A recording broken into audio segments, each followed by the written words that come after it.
ஆண்டவர் நம்மோடு பேசும்படியாய் உணர்த்தின வசனத்தை நாம் தியானிக்க போகிறோம். கர்த்தர் நம்மை பலப்படுத்துவார். ஆமென். எல்லாருக்கும் மனப்பாடமாய் தெரிந்த வசனம். ஆமென். மத்தேயு எழுதின சுவிசேஷம் 5ஆம் அதிகாரம் 16வது வசனம். மத்தேயு எழுதின சுவிசேஷம் 5ஆம் அதிகாரம் 16வது வசனம். இவ்விதமாய் மனுஷர் உங்கள் நற்கிரியைகளை கண்டு பரலோகத்தில் இருக்கிற உங்கள் பிதாவை மகிமைப்படுத்தும்படி உங்கள் வெளிச்சம் அவர்கள் முன்பாக பிரகாசிக்க கடவது. ஆமென். எல்லாரும் அப்படியே கண்களை மூடி, ஆண்டவரே நீர் எங்களோடு பேசும் அப்பா. மனுஷனுடைய சத்தத்தை நாங்கள் கேட்கறோம் ஆண்டவரே. இந்த மனுஷனை மறைத்து நீங்கள் பேசுங்கப்பா. ஆமென். எல்லாரும் கண்களை மூடி ஆண்டவர் நோக்கி நாம் ஜெபிக்கலாம். எல்லாரும் பாரத்தோடு நீங்கள் தான் பேசணும்ப்பா. உம்முடைய வார்த்தையிலே ஜீவன் உண்டு, உம்முடைய வார்த்தையிலே வெள்ளம் உண்டு ஆண்டவரே. நீங்கள் பேசுங்கப்பா. உம்முடைய வார்த்தை கொண்டு பேசி பிள்ளைகளை பலப்படுத்தும். இயேசுவின் நாமத்தில் பிதாவே, ஆமென். எனக்கு அன்பானவர்களே, எல்லாருக்கும் மனப்பாடமாய் தெரிந்த ஒரு வசனம். ஆண்டவர் மனிதனாய் வாழ்ந்த நாட்களில் அந்த மலை பிரசங்கத்தில் பேசின வார்த்தை தான் இன்றைக்கு நாம் தியானிக்க போகிறோம். இவ்விதமாய் மனுஷர் உங்கள் நற்கிரிகளை கண்டு பரலோகத்தில் இருக்கிற உங்கள் பிதாவை மகிமைப்படுத்தும்படி உங்கள் வெளிச்சம் அவர்களுக்கு முன்பாக பிரகாசிக்க கடவது. ஆமென். எனக்கு அன்பானவர்களே, இதை குறித்து அன்றைக்கு நாம் தியானிக்க போகிறோம். நீங்கள் அதுக்கு முன்னாடி நீங்கள் பார்த்தீங்கன்னா 14ஆம் வசனத்தில் சொல்லுவார், நீங்கள் உலகத்துக்கு வெளிச்சமாக இருப்பீங்க என்று சொல்லிவிட்டு, மலையில் மேல் இருக்கிற பட்டணம் அது மறைந்திருக்க மாட்டாது. விளக்கை கொளுத்தி மரக்காலால் மூடி வைக்காமல் விளக்கை தண்டின் மேல் வைப்பார்கள். அப்பொழுது வீட்டில் உள்ள யாவருக்கும் அது வெளிச்சம் கொடுக்கும். எனக்கு அன்பானவர்களே, நல்ல கவனமாக கேளுங்க. ஆண்டவர் மனிதனாய் வாழ்ந்த நாட்களில் நம்மை உண்டாக்கின தேவன், உருவாக்கின ஆண்டவர், அவர் சொன்ன ஒரு வார்த்தைங்க இது. இவ்விதமாய் மனுஷர் உங்கள் நற்கிரிகளை கண்டு பரலோகத்தில் இருக்கிற உங்கள் பிதாவை மகிமைப்படுத்தும்படி உங்கள் வெளிச்சம் அவர்களுக்கு முன்பாக பிரகாசிக்க கடவது. உண்மையிலே இந்த பூமியில் வாழ்கிற நாட்களில் நற்கிரியை செய்து நாம் வாழ்ந்தால் மாத்திரம்தான் நம்மூலமாய் ஆண்டவரை தொழுது கொள்ள வருவாங்க, நம்மூலமாய் ஜனங்கள் ரட்சிக்கப்படுவாங்க. இதுதான் ஆண்டவர் சொன்ன வார்த்தை. எனக்கு அன்பானவர்களே, உண்மையிலே ஒரே நேரத்தில் பூமியில் இருக்கிற எல்லா ஜனங்களும் மனம் திரும்ப முடியாது, ரட்சிக்கப்பட முடியாது. ஒரு சந்ததி போகும், அடுத்த சந்ததி வரும். ஆனால் ஆண்டவருடைய திட்டம் என்ன அப்படின்னா, ஒரு மனிதனை தெரிந்து கொண்டு அந்த மனிதன் மூலமாய் அநேக ஆத்துமாக்களை ஆண்டவர் தொடுகிற ஒரு காரியம். அது மாத்திரமல்ல, ஏசாயா தீர்க்கதரிசன புஸ்தகம் 45ஆம் அதிகாரம் 24 பார்க்குறோம், கர்த்தரிடத்தில் மாத்திரம் நீதியும் வல்லமை உண்டு என்று சொல்லி அவனவர் இடத்துல வந்து சேருவான், அவருக்கு விரோதமாக எச்சக்கொள்கிற யாவரும் வெட்கப்படுவார்கள் என்று சொல்லி நாம் பார்க்கிறோம். ஆண்டவருடைய திட்டம் என்ன அப்படின்னா, ஒரு மனுஷனுடைய நற்கிரிய நிமித்தம் அநேக ஆத்துமாக்களை கொண்டு வருகிற ஒரு காரியம். இதை நாம் சரியாக நாம் புரிந்து கொள்ள வேண்டும். எனக்கு அன்பானவர்களே, நல்ல கவனமாக கேளுங்க. இந்த வசனத்தில் ஒரு பெரிய ஒரு காரியம் இருக்கு. இவ்விதமாய் மனுஷன் உங்கள் நற்கிரியைகளை கண்டு பரலோகத்தில் இருக்கிற உங்கள் பிதாவை மகிமைப்படுத்தும்படி உங்கள் வெளிச்சம். அதாவது நற்கிரியைக்கு ஒரு அர்த்தம் இருக்குங்க. அதுக்கு என்ன ஒரு அர்த்தம் என்ன அப்படின்னா, வெளிச்சம். நல்ல கவனம். அதே வசனத்தில் அதே ஆன்சரை நம்ம பார்க்கலாம். இவ்விதமாய் மனுஷர் உங்கள் நற்கிரியைகளை கண்டு பரலோகத்தில் இருக்கிற உங்கள் பிதாவை மகிமைப்படுத்தும்படி உங்கள் வெளிச்சம் அவர்களுக்கு முன்பாக பிரகாசிக்க கடவது. நற்கிரியினாலும் வெளிச்சனாலும் ஒரே வார்த்தை. இதை நாம் சரியாக நாம் புரிந்து கொள்ள வேண்டும். எனக்கு அன்பானவர்களே, நல்ல கவனமாக கேளுங்க. வெளிச்சத்தின் பிள்ளைகள் என்று சொல்லி 1 தெசலோனிக்கேயரில் நம்ம பவுல் சொல்கிறத நம்ம பார்க்குறோம்.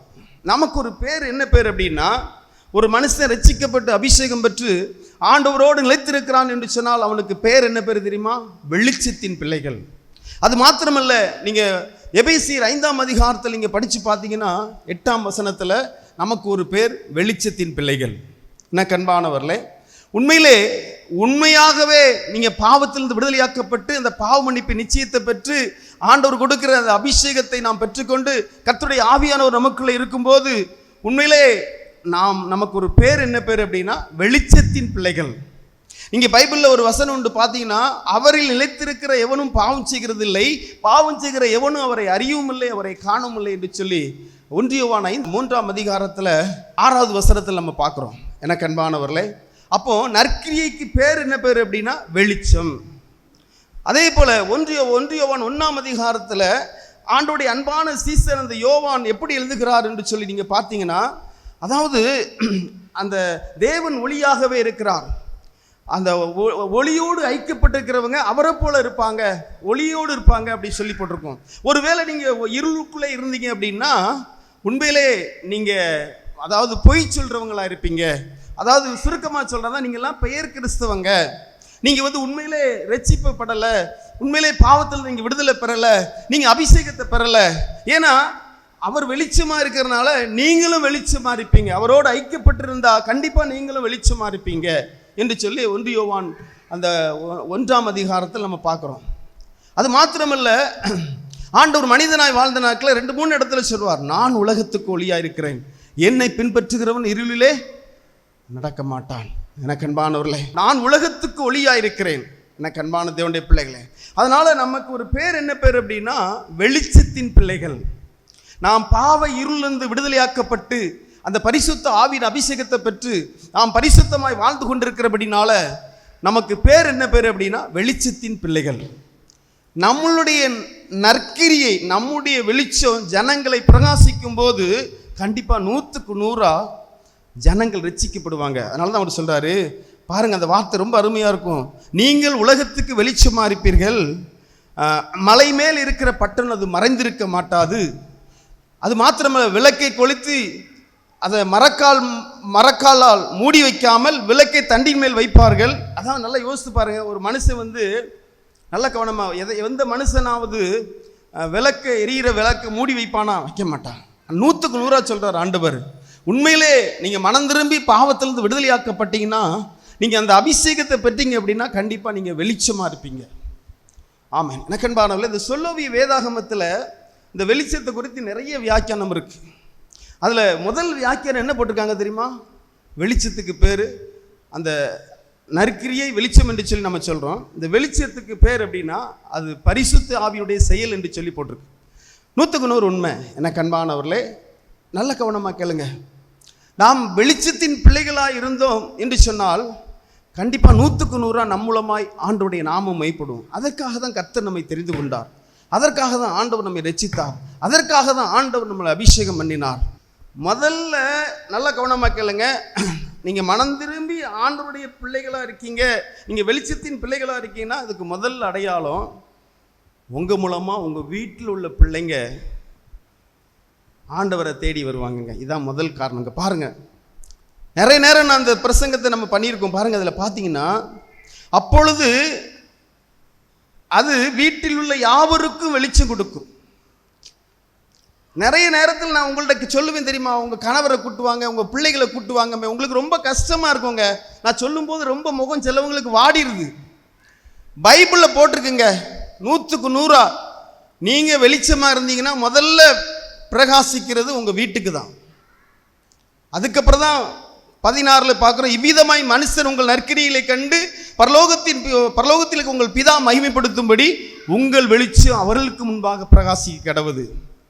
முதல்ல நம்ம வீட்டில் உள்ளவங்களுக்கு தான் நம்முடைய நற்கிரியை நிமித்தம் ஆண்டவரை தேடி வர. அம்மா நீ எங்கே போகிறா? நானும் கூட வாரேன். அப்பா நீ எங்கே போகிறா? நானும் கூட வாரேன். அண்டா நீ எங்கே போகிறா? நானும் கூட வாரேன். அக்கா நீங்கள் எங்கே போகிறீங்க? நானும் கூட வாரேன். ஏன் சொல்லுவாங்க தெரியுமா? நம்முடைய நற்கிரியை, நம்முடைய வெளிச்சம் தான் கைகளை தட்டி கத்த நாமத்தை மைப்படுத்தும். நீங்கள் தாங்க வேண்டியது இல்லைங்க, நீங்கள் தாங்க வேண்டியதில்லை. எனக்கு அன்பானவர்களே, இன்னைக்கு ஒரு பாப்பாட்ட உங்கள் அம்மாவை கூட்டிகிட்டு வாமா அப்படிங்க. அந்த பாப்பா சொல்கிறா, நீங்கள் எங்கள் வீட்டுக்கு வந்து எங்கள் அம்மாவை கூட வாங்கினேன் அப்படிங்க. நான் சொல்கிறேன், நான் போகணுமா? நான் போய் அவங்க அம்மாவை கூட்டு வரணுமா? இங்கே பைபிள் என்ன சொல்லுது? என்னங்க சொல்லுது? நீங்கள் வெளிச்சமாக இருந்தீங்கன்னா உங்கள் வீட்டுக்கு நீங்கள் தான் என்ன செய்யணும்? நீங்கள் தான் உங்கள் குடும்பத்தை நீங்கள் கூட்டு வர முடியும். புரியுதா உங்களுக்கு? அழகா பைபிள் அழகா சொல்லுது, இவ்விதமாய் மனுஷர் உங்கள் நற்கிரிகளை கண்டு பரலோகத்தில் இருக்கிற உங்கள் பிதாவை மகிமைப்படுத்தும்படி உங்கள் வெளிச்சம் அவர்களுக்கு முன்பாக பிரகாசிக்க கடவுது. ஆமென். உங்கள் பின்னாடியே வந்துடுவாங்க. புரியுதா உங்களுக்கு? என்ன கண்பானவர்களே, அப்போ வெளிச்சம்னா என்னது சொல்லுங்க பார்க்கலாம். வெளிச்சம்னா என்னது சொல்லுங்க? நற்கிரியை. மறந்துட்டீங்களா? அதுக்குள்ள வெளிச்சம்னா பக்கத்தில் கையை பிடிச்சி சொல்லுங்க பார்க்கலாம். வெளிச்சம்னா நற்கிரியை. ஆமென்.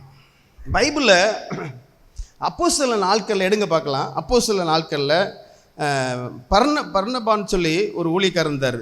அவரை குறித்து இங்கே என்ன போட்டிருக்கு பாருங்கள், எடுங்க பார்க்கலாம். அப்போஸ்தலர் 11ஆம் அதிகாரத்தில் நீங்கள் படித்து பார்த்தீங்கன்னா 24 வசனத்தை படிமா. அவன் நல்லவனும் பரிசுத்த ஆவியினாலும் விசுவாசத்தினாலும் நிறைந்தவனுமாயிருந்தான். அநேக ஜனங்கள் கர்த்தரிடமாய் சேர்க்கப்பட்டார்கள். நல்லா பாருங்க, இந்த பர்னபாவை குறித்து பைபிள் என்ன போட்டிருக்குன்னு பாருங்க. அவன் நல்லவனும், ஆமை நல்லவன். ஒரு மனுஷன் நல்லவன்னா எப்படிங்க சொல்லுவாங்க? நல்லவனுக்கு என்ன, எதுக்காக நல்லவனுங்கிறாங்க? ஒரு மனுஷன் நன்மை செய்தால் அவனுக்கு பேர் என்ன பேர்? நல்லவன். புரியுதா உங்களுக்கு? அதான் நன்மை செய்கிறது, அதான் நற்கிரியை. ஒரு மனுஷன் நற்கிரியை செய்கிறானா அவனுக்கு பேர் என்ன பேர்? நல்லவன். இங்கே என்ன போட்டுக்கு தெரியுமா? அவன் நல்லவனும் பரிசுத்த ஆவினாலும் விசுவாசத்தினாலும் நிறைந்தவனாயிருந்தான். அநேக ஜனங்கள் கர்த்தரிடமாய் சேர்க்கப்பட்டார்கள். இப்போ மத்தேயு 5ஆம் அதிகாரம் 16ஆம் வசனத்துக்கு உங்களுக்கு விட வந்துட்டா? புரியுதா உங்களுக்கு? உங்களுக்கு சொன்னால் கோவம் வருது. உன் குடும்பத்தை கூட்டிகிட்டு வாங்கன்னு சொன்னால் அவ்வளோ கோவம் வருது. நிறைய பேருக்கு அப்படி ஒரு கோவம் வருது. உண்மையிலே அநேக ஜனங்களை கர்த்தரிடத்தில் சேர்க்கணும் அப்படின்னா அபிஷேகம் பெறணுங்க. அபிஷேகம் பெறல அப்படின்னா கர்த்தரிடத்தில் சேர்க்க முடியாது. ஏன் இன்னைக்கு நிறைய திருச்சபை ஏன் அப்படியே இருக்குது பார்த்தீங்களா? ஏன் அப்படியே அவங்க மட்டும் அநேக அந்த குடும்பம் மட்டும் வந்துட்டு இருக்குன்னு தெரியுமா உங்களுக்கு? இதுதான் காரணம். புரியுதா உங்களுக்கு? ஊழியக்காரங்க உண்மையிலே அபிஷேகத்தோடு விசுவாசத்தில் நிறைந்தவர்களாக இருந்தாங்க அப்படின்னா கர்த்தரிடத்தில் அநேகர் சேர்க்கப்படுவார்களாம். எனக்கு அன்பானவர்களே, நல்லா கவனமாக கேளுங்க. அந்த வெளிச்சத்துக்கு அர்த்தம் என்ன அப்படின்னா நற்கிரியை. தீத்துல இங்கே பாருங்க, அருமையான ஒரு வார்த்தை இருக்கு பாருங்க. நான் படிக்கிறேன். 8ஆம் வசனம் பார்க்க, 3ஆம் அதிகாரம் 8ஆம் வசனம். தீத்துல 3ஆம் அதிகாரம் 8ஆம் வசனம். இதை எடுக்க விட மாட்டான் பிசாசு இந்த வார்த்தையை. ஏன்னா இதில் ரொம்ப ஒரு ஆவிக்குரிய அர்த்தங்கள் இருக்கு. எல்லாரும் எடுத்துட்டீங்களா? இந்த வார்த்தை உண்மை உள்ளது. தேவனிடத்தில் விசுவாசமானவர்கள் நற்கிரியை செய்ய ஜாக்கிரதையாக இருக்கும்படி நீ இவைகளை குறித்து திட்டமாய் போதிக்க வேண்டும் என்று விரும்புகிறேன். இவைகளே நன்மையும் மனுஷனுக்கு புரோஜனமானவைகள். அதாவது தீத்து ஒரு ஊழியக்காரங்க, பவுல் ஒரு ஊழியக்காரர். பவுல் தீத்துக்கு எழுதுகிறார். என்ன எழுதுகிறார்னா, இந்த வார்த்தை உண்மை உள்ளது. தேவனிடத்தில் விசுவாசமானவர்கள் நற்கிரியை செய்ய ஆயத்தமாக இருக்கும்படி, அதாவது நற்கிரியை செய்ய ஜாக்கிரதையாக இருக்கும்படி நீ இவைகளை குறித்து திட்டமாய் போதிக்க வேண்டும் என்று விரும்புகிறேன். இவைகளே நன்மையும் மனுஷனுக்கு புரோஜனம். இவைகள் தான் மனுஷனுக்கு நன்மையும் புரோஜனமா. எவைகள்? இப்போ அதுதான் பார்க்க போகிறோம். நற்கிரியை செய்கிற ஜாக்கிரதையாக இருக்கணுமா? நல்ல கவனமாக. ஒரு சபையில் நிறைய பேர் வருவாங்க, நிறைய பேர் இயேசுவை விசுவாசிப்பாங்க. ஆனால் எல்லாருமே நற்கிரியை செய்த ஜாக்கிரதையாக இருக்கணுமா? நற்கிரியை கண்டிப்பாக செய்யணுமா? இதுதான் மனுஷனுக்கு நன்மையும் புரோஜனம் அப்படி சொல்லிட்டு பாருங்க. வாங்க பார்க்கலாம் எதுன்னு சொல்றாருன்னு பாருங்க. அந்த 3ஆம் வசனத்தை நான் படிக்கிறேன். ஏனெனில் முற்காலத்திலே நாமும் புத்தினரும் கீழ்ப்படியாதவர்களும் வழி தப்பி நடக்கிறவர்களும் பலவிதமான இச்சைகளுக்கும் இன்பங்களுக்கும் அடிமைப்பட்டவர்களும் துர்க்குணத்தோடும் பொறாமையோடும் ஜீவனம் பண்ணுகிறவர்களும் பகைக்கப்படத்தக்கவர்களும் ஒருவருக்கு ஒரு பகைக்குறவர்களுமாய் இருந்தோம். நல்ல கவனமாக கேளுங்க. முற்காலத்தில், ஏனெனில் முற்காலத்திலே நாமனா யாரு? தீத்துவையும் சொல்லிக்கிட்டாரு, அவரையும் சேர்த்து சொல்றாரு. தீத்து ஒரு கிரேக்கன், பவுல் ஒரு யூதர். அவர் சொல்றாரு, முற்காலத்தில் நம்ம எப்படி இருந்தோம் அப்படின்னா, நம்மெல்லாம் அதாவது முற்காலத்தில் பலவிதமான இச்சைகளுக்கு அடிமையாக இருந்தோம். நம்ம உண்மையிலே நாம் இயேசுவின் இரத்தத்தால் கழுவப்படாதபடி உண்மையிலே நாம் பூமியிலே வாழ்ந்தோம் என்று சொன்னால் இப்படிப்பட்ட கிரியை தான் நமக்குள்ளே இருக்கும். முற்காலத்தில் நாமும் புத்தினரும் கீழ்ப்படியாதவர்களும் வழி தப்பி நடக்கிறவர்களும் பலவிதமான இச்சை, அதாவது முற்காலத்திலே நாம் புத்தியினர். நல்ல கவனமாக கேளுங்க. முற்காலத்திலே நாம் புத்தி இல்லாதவர்களாக இருந்தோம். முற்காலத்தில் நம்ம புத்தி இல்லாதவர்களாக இருந்தோம். பலவிதமான இச்சைகளுக்கு நாம் அடிமைப்பட்டவர்களாக இருந்தோம். கீழ்ப்படியாதவர்களாக இருந்தோம். பகையாக இருந்தோம். மற்றவர்கள் மேல் ஒரு பொறாமை உள்ளவர்களாய் நாம் இருந்தோம். கொடுமை செய்கிறவர்களாக இருந்தோம். என்ன நடக்கும்? அவர் என்ன சொல்றாரு பாருங்க. இரட்சகராகிய தேவனுடைய தயவும் மனுஷன் மேல் உள்ள அன்பும் பிரசன்னமான போது நாம் செய்த நீதியின் கிரியை நிமித்தும் அவர் நம்மை ரட்சியாமல் தமது இரக்கத்தின்படி மறுஜென்மம் முழுக்கினாலும் பரிசுத்த ஆவின் புதிதாக்கினாலும் நம்மை ரட்சித்தார். தமது கிருபையினாலே நாம் நீதிமானாக்கப்பட்டு நித்திய ஜீவன் உண்டாகும் என்கிற நம்பிக்கையின்படி சுதந்திரத்தக்கதாக அவர் நமது இரட்சகராகிய இயேசு கிறிஸ்து மூலமாய் அந்த பரிசுத்த ஆவியை நம்ம மேல் சம்பூர்ணமாய் பொழிய பண்ணினார். கைகளை தட்டி கத்த நாம் தம்மைப்படும். நீ நற்கிரியை செய்யணும் அப்படின்னா முற்காலத்தில் இருந்தது போல நீ இருக்கக்கூடாது. நீ பாவத்திலிருந்து விடுதலையாக்கப்பட்டு இயேசுவின் இரத்தத்தால கழுவப்பட்டு பாவமன்னிப்பு நிச்சயத்தை பெற்று ஒரு மனுஷன் மனம் திரும்பும் போது, பாவத்தை அறிக்கை பண்ணி பாவத்திலிருந்து விடுதலை பெறும் போது உடனே தேவன் தம்முடைய ஆவியினாலே நம்மளை அபிஷேகம் பண்ணுகிறார். வேதம் சொல்லுது, அந்த இரட்சகராகிய தேவன் சம்பூர்ணமாய் நீ ஆவியை பொழிய பண்ணினார். இதை குறித்து நீ பேசு, இதை குறித்து மனுஷனுக்கு நீ பேசு. ஒரு விசுவாசியா இருக்கிறவன் நற்கிரியை செய்ய ஜாக்கிரதையா இருக்கணும்னா அவன் அபிஷேகம் பெற்றாதான் அவன் நற்கிரியை செய்ய முடியும். இதை தான் மனுஷனுக்கு நன்மையும் புரோச்சனமா இருக்கு, இதை நீ பேசுன்னு சொல்லி பவுல் தீத்துக்கு எழுதுகிறார். இன்றைக்கு அபிஷேகம்னா இன்னைக்கு நிறைய பேருக்கு என்னதோ அதாவது காதை கொடுத்தே கேட்கறது இல்லை. கூடாரத்துக்கு வந்துகிட்டே இருக்கீங்க, என்ன அபிஷேகம் பெறலையே, பிறகு உனக்குள்ள மாம்சீகம் தானே இருக்கும். யோசித்து பாருங்க, பார்க்கலாம், சிந்திச்சு பாருங்க. இலவசமா கொடுக்கிறாரு, சம்பூர்ணமாய் இரட்சகராகிய தேவன் சம்பூர்ணமாய் அவர் ஆவியை பொழிய பண்ணுகிறாராம். பவுல் சொல்வார், நாங்கள் தேவனிடத்திலிருந்து புறப்பட்ட ஆவியை நாங்கள் பெற்றோம். அது மாத்திரமல்ல, அவர் சொல்வார், ஜென்ம பாவம் உள்ள மனுஷனுக்கு அது பைத்தியமா இருக்கும், எங்களுக்கோ கிறிஸ்துவின் சிந்தை என்று சொல்லுவார். எனக்கு அன்பானவர், அது மாத்திரமல்ல, ஆவிக்குரியவன் சகலத்தையும் ஆராய்ந்து அறிவான், அவனுக்கு யாரும் ஐடியா கொடுக்க வேண்டியதில்லை என்று சொல்லுவார். எனக்கு அன்பான தேவனுடைய பிள்ளைகளே, நல்லா யோசித்து பாருங்க, பார்க்கலாம். உண்மையிலே உங்களுடைய ஜீவியம் எப்படிங்க இருக்கு? இதை யாரும் குறை சொல்றதுக்கு வழி இல்லை. ஒரு மனுஷனுடைய ஜென்ம பாவம் நற்கிரியை செய்ய முடியாதுங்க. ஒரு மனுஷனுடைய ஜென்ம பாவம் நன்மை செய்ய முடியாது. நாம் நன்மை செய்யணும் அதுக்கு அப்படின்னா கண்டிப்பா அந்த பாவமன்னிப்பு நிச்சயத்தை பெற்று கண்டிப்பா நம்ம அபிஷேகத்தை பெற்றா மாத்திரமே. நீங்க வீட்டில் போய் நல்லா அந்த தீத்து 3ஆம் அதிகாரத்தை முழுவதும் நீங்க வீட்டில் போய் படிச்சு பாருங்க. எனக்கு அன்பா, நம்ம நிறைய பேர்ட்ட சொல்றோம் தெரியுமா, தப்பு பண்ணாத தம்பி, நீ தப்பு பண்ணாதப்பா அப்படி சொல்கிறோம், தாங்குறோம் நம்ம. ஆனால் தம்பி கேட்க மாட்டான், தங்கச்சி நீ தப்பு பண்ணாதப்பா அப்படி சொல்லி கேட்குறோம், ஆனால் கேட்க மாட்டாங்க. ஆனால் அவங்க இயேசு எனக்கு என்னுடைய பாவத்துக்காக என்னுடைய அக்கிரமத்துக்காக ஒரு சொட்டு ரத்தம் இல்லாதபடி எனக்காக ரத்தத்தை சிந்தினார். ஆண்டவரே, நான் இனி பாவம் செய்ய மாட்டேப்பா, என்னை மன்னிங்க தகப்பனே, என்னை மன்னிங்கப்பா, இனி நான் பாவம் செய்ய மாட்டேன் ஆண்டவரே, ஆண்டவரே உங்களுடைய ரத்தத்தால் என்னை கழுவுங்கப்பான்னு சொல்லி பாவரிக்கை பண்ணி பாவத்திலிருந்து விடுதலையாக்கப்பட்டு உடனே அந்த பரிசுத்த ஆவியின் அபிஷேகத்தை பெற்றான்னா நம்ம சொல்ல வேண்டியது இல்லைங்க. அவங்களே நம்ம சொல்ல வேண்டியதில்லை, யாருக்கும் நம்ம சொல்ல வேண்டியதில்லை. ஆமீன். எனக்கு அன்பான தேவனுடைய பிள்ளை, அதனால தான் இன்றைக்கு ஆண்டவர் இந்த வார்த்தை கொண்டு உங்களோடு பேசுகிறார். ஆண்டவர் மனிதனாய் வாழ்ந்த நாட்களில் அவர் சிலுவைக்கு போகிறதுக்கு முன்பதாக அவர் பிரசங்கம் தொடங்கின உடனே இந்த வார்த்தையை சொல்கிறாரு. அவர் மரித்து உயிர்த்தெழுந்ததுக்கு அப்புறம் திரும்ப கிருபை நாட்கள் இப்படி நடக்கும் என்பதற்காக தான் சொல்கிறாரு, நீங்கள் பூமிக்கு உப்பா இருப்பீங்க, உலகத்துக்கு வெளிச்சமாக இருப்பீங்க. பாருங்கள், யோசித்து பாருங்கள் பார்க்கலாம். அன்றைக்கி 120 பேர் மேல் மாடியில் அந்த அபிஷேகத்தை பெற்றாங்க. இன்றைக்கி பாருங்கள், உலகத்தில் 800 கோடி ஜனங்கள் இருக்கிறாங்க, கிட்டத்தட்ட 400 கோடி ஜனங்கள் இன்றைக்கி கிறிஸ்துவை தொழுது கொள்கிறாங்க. காரணம் என்ன தெரியுமாங்க? அபிஷேகம். கைகளை தட்டி கர்த்தர் நாமத்தை மைப்படுத்துவோம். ஹல்லேலூயா. ஆமென். எனக்கு அன்பான தேவனுடைய பிள்ளைகளே, பைபிள் அதெல்லாம் இல்லையாங்க? 120 பேர் மேல் மாடியில் போய் அவங்க அபிஷேகம் பெற்று ஆவியில நிறைந்து வரங்களினாலே நிறைந்தவர்களாய் அந்நிய பாஷை பேசி வியாக்கியானம் பேசிட்டு இருந்தாங்களே, அதெல்லாம் பைபிள்ல கிடையாதா? இதெல்லாம் நீங்க போதிக்க மாட்டீங்களா? யோசித்து பாருங்க, பார்க்கலாம், கொஞ்சம் சிந்திச்சு பாருங்க. அப்ப இது பெந்தைக்கோஸ்துக்காரர்களுக்கு மட்டுமா? இன்னைக்கு அப்படிதானங்க இருக்கு. 1 கொரிந்தியர் 12ஆம் அதிகாரம், 1 கொரிந்தியர் 13ஆம் அதிகாரத்தில் 14ஆம் அதிகாரத்தில் நம்ம படிச்சு பார்த்தோம்னா அந்த ஆவியினுடைய வரங்களை குறித்து நம்ம பார்க்கலாம். அதெல்லாம் எங்கிருந்துங்க வருது? பரிசுத்த ஆவியின் அபிஷேகத்தை பெற்றாதான் ஆவியின் வரங்கள் உங்களுக்குள்ளே கிரியை செய்யும். ஆமீன். எனக்கு அன்பானவர்களே, ஒரு சில நேரத்தில் நம்ம ஆவியில நிறைந்து நாம் ஜெபிக்கும் போது தானாகவே நாம் அந்நிய பாஷை பேசுகிறோம். ஆமீன். இதெல்லாம் எப்படின்னு யோசித்து பாருங்க, பார்க்கலாம். இதெல்லாம் பரிசுத்த ஆவினாலே உண்டாகும் சந்தோஷம். கைகளை தட்டி கர்த்தர் நாமத்தை மைப்படும். ஹல்லேலூயா. எனக்கு அன்பானவர்களே, யோசித்து பாருங்கம்மா. பைபிள் இல்லாத வார்த்தையை நான் சொல்லவே மாட்டேன். அப்படி சொன்னால் எனக்கு தான் சாபம். என்ன போட்டிருக்கு தெரியுமா? இரட்சகராகிய தேவன் சம்பூர்ணமாக ஆவியை பொழிய பண்ணாராம். அது மாத்திரமல்ல, ஆண்டவர் உயிர் தெழுந்ததுக்கு அப்புறம் 40வது நாள் அவர் பரமேறும் போது தம்முடைய சீசர்களை பார்த்து சொன்னார், நீங்கள் காத்திருங்க, பிதாவுடைய வாக்குத்தத்தை நிறைவேற்ற நீங்கள் காத்திருங்க, பரிசுத்த ஆவி உங்களுக்குள்ளே வரும், நீங்கள் பலனடைவீங்க.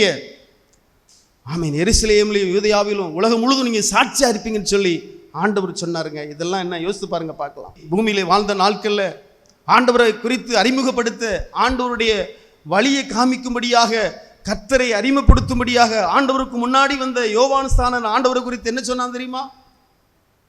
நான் உங்களுக்கு ஜலத்தினாலே ஞானஸ்நானம் கொடுக்கிறேன், எனக்கு பின் வருகிறவர் என்னிலும் அவர் வல்லமை உள்ளவர், அவருடைய பாதரட்சத்தை தொடர்ந்து கூட எனக்கு அதிகாரம் இல்லை அப்படி சொல்லிட்டு அவர் சொல்றாரு, அவர் பரிசுத்த ஆவினாலும் அக்கினினாலும் உங்களுக்கு ஞானஸ்தானம் கொடுப்பார், தூற்று கூட அவர் கையில் இருக்கு, அவரு கோதுமையும் பதரையும் சரியாக விலக்கி அவர் நடத்துவார் என்று சொல்லி அழகா நாம் வேதத்திலே நாம் பார்க்கிறோம். என்ன கண்பானவர்களே, பதரை தனியா மணியை தனியா கோதுமை மணியை தனியா அவர் பிரிப்பார் என்று சொல்லி இன்னைக்கு அப்படிதானங்க ஆண்டவர் நம்மளை நடத்துறாரு. ஒவ்வொரு நாளும் நமக்குள்ளே பரிசுத்தம் பெருகுது. காரணம் என்ன? அந்த பரிசுத்த ஆவியானவருடைய அபிஷேகம். அது பெற்றுக்கொள்ளாதபடி பாட்டு படிப்பாங்க நல்லா, ஆனா அபிஷேகம் பெற்றுக்க மாட்டாங்க. அதான் வேதனை. அதனால இவங்களுக்கு ஆவிக்குரிய வார்த்தைகள் சொல்லும் போது இவங்க அப்படியே புலம்புறாங்க, வித்தியாசமா அவங்களுக்கு தெரியுது பேசுறது. ஏன்னா பைபிளை சொல்லுதில்ல, ஜென்மஸ்பாவம் உள்ளவங்க அதை ஏற்றுக்கொள்ள மாட்டார்கள், அவங்களுக்கு அது பைத்தியமா தோணுமா. ஜென்ம சுவாபமான மனுஷனோ தேவனுடைய ஆவிக்குரியவைகளை ஏற்றுக்கொள்ளான், அவைகள் அவனுக்கு பைத்தியமாக தோன்றும். அதுக்கு 2 வசனத்துக்கு முன்னாடி படி பார்க்கலாம், ரொம்ப அருமையா இருக்கும். அதை படிச்சா நல்லா இருக்கும். நாங்களோ உலகத்தின் ஆவியை பெறாமல் தேவனால் எங்களுக்கு அருளப்பட்டவைகளை அறியும்படிக்கு தேவனில் இருந்து புறப்படுகிற ஆவியை பெற்றோம். தேவனிடத்திலிருந்து புறப்படுகிற ஆவியை பெற்றோம். அவைகளை நாங்கள் மனுஷன் ஞானம் போதிக்கிற வார்த்தைகளாலே பேசாமல் பரிசுத்த ஆவி போதிக்கிற வார்த்தைகளினாலே பேசி ஆவிக்குரியவைகளோட சம்பந்தப்படுத்தி காண்கிறோம். ஜென்ம சுவாபமான மனுஷனோ தேவனுடைய ஆவிக்குரியவைகளை ஏற்றுக்கொள்ள மாட்டாங்க. நல்லா உட்கார்ந்து கேட்பாங்க, ஆனா அவங்க அதை சிந்திக்க மாட்டாங்க. ஆனால் அது மாத்திரமல்ல, அது அவங்களுக்கு ஒரு பைத்தியமாக தோணுமா. ஏன்னா இவங்களுக்கு நேரம் செல்ஃபோன் தான், இவங்க அந்த வீண் வார்த்தை பேசுவாங்க, மற்றவங்களே பார்த்துட்டு இருப்பாங்க, எப்படியோ காலம் இவங்க ஓடி கொண்டு போயாச்சு, அது அப்படியே போயிட்டுருக்கும். ஆனால் அவங்க இதை குறித்து உணர மாட்டாங்க. இவங்க என்ன இவ்வளோ நேரம் ஜோபிக்கிறாங்க, ஏன் இவங்களுக்கு ஆத்மா பாரு, இவங்க இவ்வளவு பேசுகிறாங்க ஏன் அப்படி, அதெல்லாம் அவங்களுக்கு தெரியாது. புரியுதா உங்களுக்கு? அது ஜென்மஸ்பாபம் உள்ளவங்களுக்கு அது ஒரு பைத்தியமாக தோணும். புரியுதா உங்களுக்கு? என்ன கூட்டம் ஒரே கூட்டமாக இருக்குது, எப்போ பார்த்தாலும் கூட்டம், வெள்ளிக்கிழமை கூட்டம், சனிக்கிழமை கூட்டம், ஞாயிற்றுக்கிழமை கூட்டம். இது என்ன இல்லை, நீ போவாதல்ல, நீ இரு, என்ன ஒரே கூட்டம். இது ஜென்மஸ்பாவங்களுக்கு இப்படி தோணுங்க, இப்படி தோணும். இது என்ன கூட்டம், எங்கேனாலும் கூட்டம், ஒரே கூட்டமாக அந்த அருமை தெரியாது. புரியுதா உங்களுக்கு? நம்ம நற்கிரியை செய்யும்படியாக தான் ஆண்டவர் நம்மளை தெரிந்து கொண்டிருக்காருங்க. நீ சுகபோகமாய் வாழ்ந்து நரகத்துக்கு போகிறதுக்கு இல்லை. ஒரே பாருங்க, உனக்கும் பரலோகம் உண்டு, உன் மூலமா அநேக ஆத்துமாக்கள் ஆண்டவரை தேடி வருவாங்க. அதனால தான் ரட்சிப்பும் அபிஷேகமும். ஆமென். கைகளை தட்டி கர்த்தர் நாமத்தை மைப்படுத்தும். ஹல்லேலூயா. பைபிள்ல ஒரு வசனம் உண்டுங்க, சரியான வசனம். யாருக்கு எந்த இடத்துலையும் எந்த ஒரு வேதத்திலையும் இப்படி ஒரு வசனம் கிடையாது. தேவனால் பிறந்த எவனும் பாவம் செய்யான், ஏனெனில் அவருடைய வித்து அவனுக்குள்ளே தரித்திருக்கிறது. தேவனால் பிறந்த எவனும் பாவம், இதுக்கு அர்த்தம் உங்களுக்கு என்ன தெரியுமாங்க? ஏனெனில் அவருடைய வித்து அவனுக்குள்ளே தரித்திருக்க அர்த்தம் என்ன தெரியுமா? அதான் அபிஷேகம். உண்மையிலே ஒரு மனுஷன் பாவம் செய்யாமல் இருக்கணும் அப்படின்னா, அவன் மனம் திரும்பி ரட்சிக்கப்பட்டான், அபிஷேகம் பெற்றான் அப்படின்னா அவன் உண்மையிலே பாவம் செய்ய மாட்டான். இந்த வசனத்தை கண்டு புறஜாதி ஜனங்களோட பயப்படுறாங்க. ஆனால் நம்ம ஆளுக்கு என்ன செய்கிறாங்க தெரியுமா? இந்த வசனத்துக்கு ஒரு அர்த்தமே இல்லாமல் வாழ்ந்து கொண்டு இருக்கிறாங்க. எனக்கு அன்பானவர்களே, நல்லா யோசித்து பாருங்கம்மா. அந்த ஆவிக்குரிய அணுவங்கிறதே வேறங்க. அந்த ஜீவியமே ஒரு வித்தியாசமாக இருக்கும். உங்களுக்கு தெரியுமா? அது நாட்கள் வேகமாக ஓடிடும். அது தெரியுமா உங்களுக்கு? ஏன் நம்ம அதிக நேரம் நம்ம ஜெபிக்கிறனால, அதிக நேரம் நம்ம வேதத்தை தியானிக்கிறனால நாட்கள் அப்படியே வேகமாக ஓடிடுங்க. அதாவது நமக்கு என்ன தோணும் தெரியுமா? தனிமையிலே ஆண்டவரை ருசிக்கிற ஒரு அனுபவம் இருக்கணும். அது நமக்கு தோணும். எப்படி இருக்கும் அப்படின்னா, வேதத்தை அதிகமாக தியானிக்கணும், அதிகமாக நம்ம ஆண்டவரை ஆராதிக்கணும், அதிகமாக அவருடைய பிரசன்னத்தை உணரணும், வேதத்தின் ரகசியங்களை நம்ம கற்றுக்கொள்ளணும், அதிக நேரம் நம்ம ஜெபிக்கணும். இதுதாங்க நமக்கு தோணும். புரியுதா உங்களுக்கு? யோசித்து பாருங்க, பார்க்கலாம். ஆனால் ஜென்மஸ்பாவம் உள்ளவங்களுக்கு அது பைத்தியமாக இருக்கும். கைகளை தட்டி கர்த்தர் நாமத்தை மைப்படுத்தும். ஹல்லேலூயா. ஆமென். கிறிஸ்தவ ஜீவி உங்களுக்கு டேஸ்ட்டாக இருக்கணும். அது மாத்திரமல்ல, உங்கள் மூலமாக அநேக ஜனங்கள் ரட்சிக்கப்படணும் அப்படின்னா நீங்கள் நற்கிரியை இதை தான் கர்த்தர் விரும்புகிறார். ஆமென். நீங்கள் நற்கிரியை செய்யலை அப்படின்னா கண்டிப்பாக உங்கள் நிமித்தம் இன்றைக்கி பாருங்கள், குடும்பத்தில் பாருங்கள், அதாவது இவங்க கொஞ்சம் இந்த ஆவிக்குரிய அனுபவத்துக்கு வராங்க, ஆனால் இவங்களால வந்து அந்த குடும்பத்தை கொண்டு போக முடியல. பார்த்தீங்களா? யோசித்து பாருங்க, திணறாங்க, அப்படியே திணறிக்கிட்டே இருக்காங்க. காரணம் என்ன? இவங்க வெளிச்சம் பார்த்தீங்கன்னா இவங்க வெளிச்சம் அவங்களை பிரகாசிக்கும். ஒரு ஊழியக்காரங்க எல்லா வீட்டுக்கும் எப்பவுமே போக முடியுமாங்க? யோசித்து பாருங்க, பார்க்கலாம். அதுக்கு தான் ஆண்டவர் என்ன செய்கிறார் அப்படின்னா, எல்லா ஜனங்களையும் அவர் ரட்சித்து அபிஷேகம் பண்ணுகிறார். ஆமீன். குறிப்பிட்ட மனுஷனுக்கு மாத்திரம் அந்த அபிஷேகமா கிடையாது. யாரெல்லாம் பாவத்திலிருந்து பாவ மன்னிப்பு பெற்றுக்கொள்றாங்களோ, யாரெல்லாம் பாவத்தை மறைக்காதபடி அதை அறிக்கை பண்றாங்களோ, ஆண்டவரே என்னுடைய பாவத்துக்காக என் அக்கிரமத்துக்காக ஒரு சொட்டு ரத்தம் இல்லாதபடி ரத்தத்தை சிந்தினீங்கப்பா, இனி நான் பாவம் செய்ய மாட்டேன் ஆண்டவரே, என்னை மன்னிங்க தகப்பனே, இனி எந்த பாவம் நான் செய்ய மாட்டேன்ப்பா, என்னை மன்னிங்க.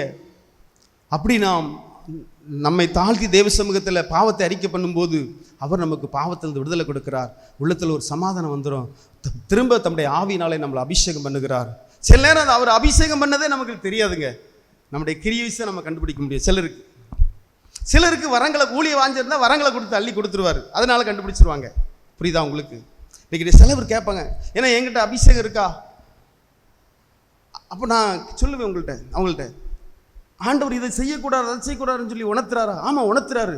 அவருக்கு பயப்படுகிற ஒரு பயம் இருக்கா? இருக்கு. அதாங்க அபிஷேகம். 9 வரங்கள் உண்டு. அது ஒவ்வொருக்கும் ஒவ்வொரு விதமாக அது செயல்படும். புரியுதா? சிலவங்களுக்கு தீர்க்க தரிசன வரங்கள் இருக்கும், சிலவங்களுக்கு அந்நிய பாசை, சிலவங்களுக்கு அந்நிய பாசையிலே வியாக்கியானம் வரும். அதான் ரொம்ப ஒரு சரியான ஒரு வரம். தீர்க்க தரிசன வரம், குணமாக்குற வரம், இப்படி நிறைய உண்டு. எனக்கு அன்பான தேவனுடைய பிள்ளைகளே, நல்ல கவனமாக கேளுங்க. நம்ம சிலவங்க என்ன நினைக்கிறாங்க தெரியுமா? கோயிலுக்கு போனோமா வந்தோமா, அது போதும் நமக்கு. கோயிலுக்கு போனோமா வந்தோமா, ஆமாம் நீ போ நீ வா, ஆனால் பரலோகத்துக்கு போக முடியாது. புரியுதா உங்களுக்கு? பைபிள் சொல்லுது, ஒருவன் ஜலத்தினாலும் ஆவினாலும் புறாவிட்டால் தேவனுடைய ராஜ்யத்தில் பிரவேசிக்கவே முடியாது. அப்போ எதுக்கு நீ என்ன செய்ய போற? அவங்க சொல்லுவாங்க, எங்கள் வீட்டுக்காரு சர்ச்சைக்கு போவார் ஞாயிற்றுக்கிழமை, வேறு வேலை வெளியே எங்கேயுமே போக மாட்டாருண்ணே. அவர் வேலை தான். அப்புறம் அவர் அந்த 6 நாள் அவரை பார்க்கவே முடியாது. ஃபுல் டைம் அவருக்கு வேலை தான். ஞாயிற்றுக்கிழமை கரெக்டாக ஆலயத்துக்கு போயிடுவாங்க. ஆமாம், என்னங்க பிரயோஜனம்? யோசித்து பாருங்கள், பார்க்கலாம். ரட்சிப்பு அபிஷேகம் இல்லாமல் நீ பரலோகத்துக்கு போக முடியாத, அது புரியாது. நான் கொஞ்சம் ஆவிக்குரிய சொல்லுவாங்க அவங்க, நான் கொஞ்சம் ஆவிக்குரிய அனுபவத்தில் இருப்பேன், ஆனால் அவங்களுக்கு அப்போ அவர் பரலோகத்துக்கு போக வேண்டாமா? இதாங்க கேள்வி. யோசித்து பாருங்கள், பார்க்கலாம். எனக்கு அன்பானவர்களே, கடைசி நாட்களில் மாம்சமான யாவர் மேலும் என் ஆவியை ஊற்றுவேன். எனக்கு அன்பானவர்களே, எல்லாரும் எழுதி நிற்கலாமா தெய்வ சமூகத்தில்? கொஞ்ச நேரம் ஆண்டோடைய பாதத்தில் அபிஷேகத்துக்காக நாம் ஆண்டோடைய பாதத்தில் காத்திருப்போம். கண்டிப்பாக இன்றைக்கு அபிஷேகம் பண்ணுவார். ஆமாம், இன்றைக்கு இந்த வார்த்தைக்காக ஆண்டவர் உங்களோடு பேசுகிறார். வேதம் சொல்லுது, இரட்சகராகிய தேவன் சம்பூர்ணமாய் ஆவியை பொழிய பண்ணுவாராம். ஆமாம், சம்பூர்ணமாக ஆவியை பொழிய பண்ணுவாராம். எனக்கு அன்பானவர், அதை நம்ம பெற்றுக்கொள்ள போகிறோம். ஆமாம், நாமே தாழ்த்தி தேவ சமூகத்தில் யார் பாவத்தை அறிக்கை பண்ணி பாவத்திலிருந்து விடுதலை பெறுறாங்களோ அவங்க தாங்க அபிஷேகம் பெற முடியும். உங்களுக்கு ஒரு வசனத்தை நான் காமிக்கிறேன். அப்படியே பிலிப்பியருக்கு வாங்க பார்க்கலாம். பிலிப்பியரில் 2ஆம் அதிகாரத்தில் ஒரு வசனம் இருக்கு பாருங்க. அருமையான ஒரு வார்த்தைங்க. படிமா 14ஆம் வசனத்தை படி பார்க்கலாம் மைக் வச்சு. நான் வீணாக ஓடினதும் வீணாக பிரயாசப்பட்டதும் இல்லை என்கிற மகிழ்ச்சி, வீணாக பிரயாசப்பட்டதும் இல்லை என்கிற மகிழ்ச்சி கிறிஸ்துவின் நாளில் எனக்கு உண்டாயிருப்பதற்கு ஜீவ வசனத்தை பிடித்துக்கொண்டு உலகத்திலே சுடர்களைப் போல பிரகாசிக்கிற நீங்கள், ஜீவ வசனத்தை பிடித்துக்கொண்டு உலகத்திலே சுடர்களை போல பிரகாசிக்கிற நீங்கள், கோணலும் மாறுபாடுமான சந்ததியின் நடுவிலே குற்றமற்றவர்களும் கபடற்றவர்களும் தேவனுடைய மாசற்ற பிள்ளைகளாய் இருக்கும்படிக்கு எல்லாவற்றையும் முறுமுறுப்பில்லாமலும் தர்க்கிப்பில்லாமலும் செய்யுங்கள். அதாவது பூமியில வாழ்கிற, நான் வியாக்கியானத்தை உங்களுக்கு சொல்றேன். இந்த பூமியில நம்ம வாழ்றோம், அதாவது ஏதோ உலகத்தில் வந்தோம் வாழ்ந்தோம் அப்படி சொல்லிட்டு இல்லாமல், நம்ம அந்த விஜீவ வசனத்தை பிடித்து கொண்டு சுடர் விடுகிற ஒளியாய் அநேகருக்கு ஆசீர்வாதமாக இருக்கும்படியாய் ஆண்டவர் நம்மளை நடத்துவாராம். எனக்கு அன்பானவர்களே, பாருங்க, நம்முடைய ஜீவியம் ஒரு வேளை இந்த உலகத்தில் ஒரு ஆத்மா கூட நம்ம கொண்டு ஒரு ஆத்மாவோட நம்மளுமா ரட்சிக்கப்படலை அப்படின்னா கண்டிப்பாக நியாய தீர்ப்பு நாட்களில் நமக்கு மகிழ்ச்சி கிடையாதுங்க, வேதனை. அதனால தான் பவுல் எழுதுகிறார் பிலிப்பியருக்கு, எனக்கு அன்பான தேவனுடைய பிள்ளைகளே, நீங்கள் எப்படிங்க இருக்கீங்க? அபிஷேகம் பெற்று எப்பொழுதும் வசனத்தை உங்கள் கையில் வச்சு அநேகருக்கு வசனத்தை போதிக்கிறவர்களாகவும் அந்த வசனத்தின்படி வாழ்கிறவர்களாகவும் இருக்கிறீங்களா? எனக்கு அன்பானவர்களே, உண்மையிலே அது அபிஷேகத்தை பெற்றாதாங்க அதை நம்ம அப்படி இருக்க முடியும்.